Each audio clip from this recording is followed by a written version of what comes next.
आज एक गज़ल काशिफ रहमान तबस्सुम साहब की लिखी हुई बहुत ही प्यारी गज़ल आप अहबाब की नज़र।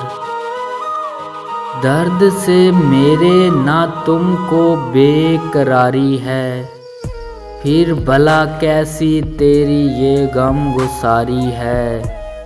मुबतलाए इश्क की आखिर क्या ज़िंदगी होगी, बड़ी लाइलाज सी कोई ये बीमारी है।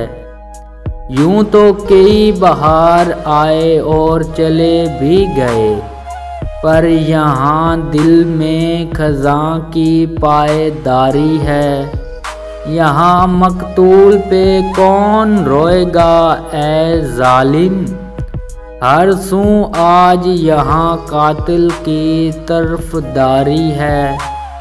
तेरी आँखों में तबस्सुम हमने देखा है, तेरे तबस्सुम की पनाहों में आहोज़ारी है।